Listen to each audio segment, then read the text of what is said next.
Okay, so what we're going to do is imagine that we've come across a dog that has collapsed. First thing you need to do is check the vital signs. So that means breathing, heart rate, pulse rate.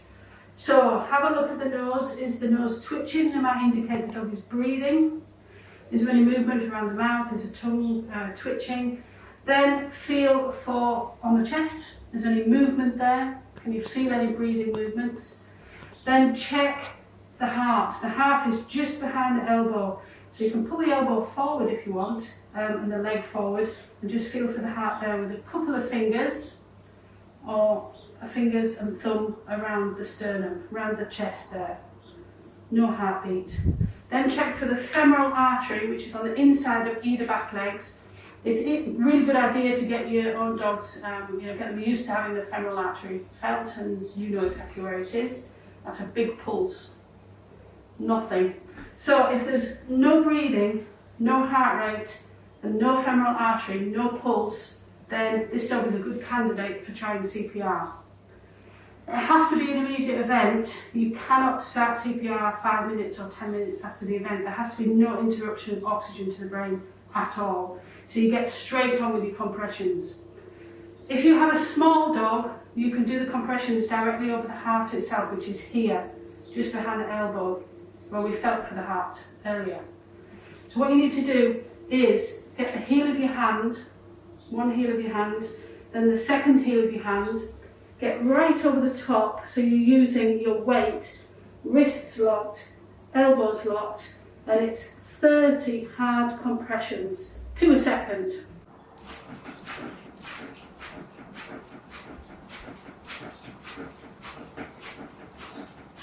Then what you need to do is do your rescue breaths. There's 2 rescue breaths every 30 compressions. So obviously with dogs it's not mouth to mouth, it's mouth to nose. So you need to close the mouth with both hands, especially if it's a slightly larger dog, making a full seal. And what you're going to do is breathe through the nose and putting air into the dog's lungs. So in a real situation, what you would do is actually put the whole of your mouth over the whole of the dog's nose, including the nostrils and these little slits here, so no air can escape. So it's 2 gentle breaths. Let the chest deflate before you do the second one. Then what you need to do is do a quick check. Have we got any breathing yet? Have we got any heart rate yet? Have we got a pulse? If it's stopped still, you need to continue with your CPR. Another 30 compressions, another 2 rescue breaths. If there's vital signs, you need to stop and then monitor. If it's a slightly bigger dog, let's say over 10 kilos, you need to do your compressions right over the highest part in the centre of the rib cage. 2 hands again, right over the dog, and hard compressions. The difference with this one is you have to lift off completely in between each compression.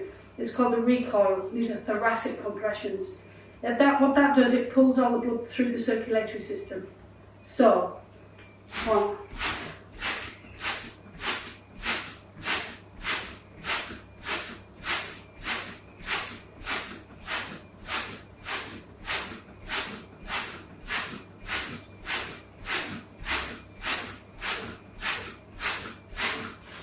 And again, your 2 rescue breaths, 2 breaths. In a real situation, you put the whole of your mouth over the nose, and then a check again. Any breathing, heart rate, femoral artery. If nothing, just continue. And continue until you get to the vets and let the vets take over. If you've got a teeny tiny dog, something like a chihuahua or a puppy, or even a cat, you can do your compressions like this. 2 fingers and a thumb. Or even 2 fingers over 2 fingers.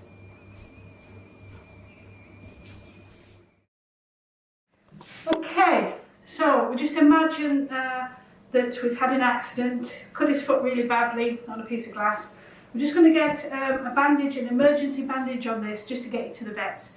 So it's not a medical level veterinary bandage that's going to stay on for a few days. It is literally just from the incident to the vets.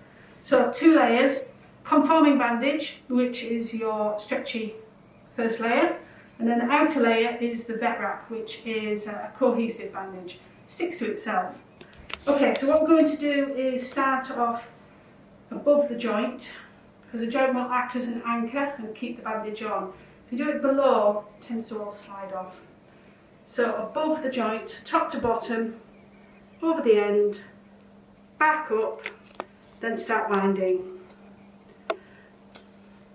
Come down at an angle, because that means you can get some good figure of eights over the end, so you have no bits missing. A few figure of eights over the injury, it's usually the pads.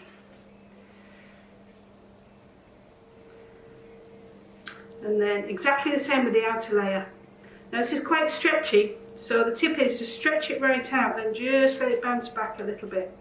So stretch, bounce back a little bit, over the end, back up to the top, and then start wrapping, again coming down at an angle. Don't worry if it's getting tight, because it needs to be tight to stop the bleeding. A few figure of eights over the end.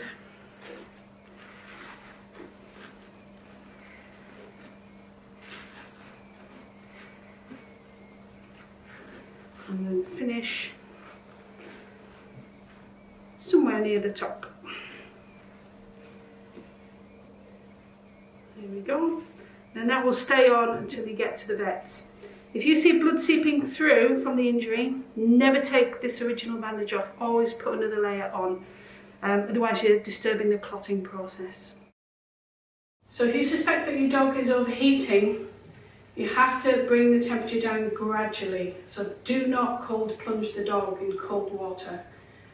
Get the dog laid on a cold blanket or a towel that's been soaked in water but not freezing cold, and maybe spray some water over the dog but not freezing cold, and give them small amounts of lukewarm water to drink, and then ring the vet for some advice.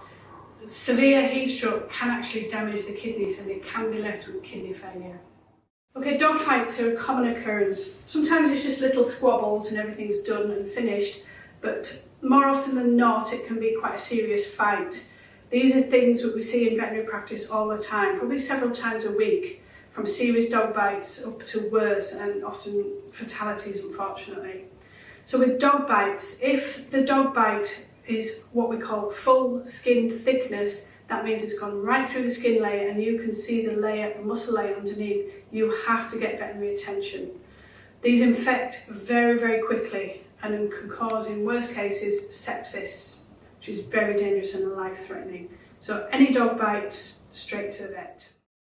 So if you suspect that your dog has eaten something it shouldn't, make sure that you try and find what the dog has eaten. Not always easy, but try and find a sample of it. So whether it be chocolate or medicines in the home, always get a sample or take the box.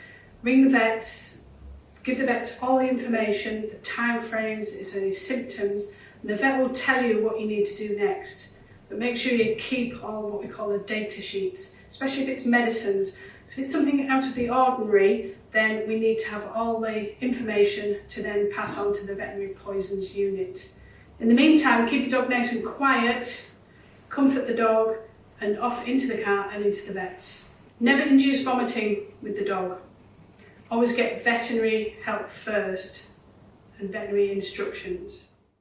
Okay, dog fights are a common occurrence. Sometimes it's just little squabbles and everything's done and finished, but more often than not it can be quite a serious fight. These are things that we see in veterinary practice all the time, probably several times a week, from serious dog bites up to worse and often fatalities, unfortunately. So with dog bites, if the dog bite is what we call full skin thickness, that means it's gone right through the skin layer and you can see the layer, the muscle layer underneath, you have to get veterinary attention. These infect very, very quickly and can cause, in worst cases, sepsis, which is very dangerous and life-threatening. So any dog bites, straight to the vet.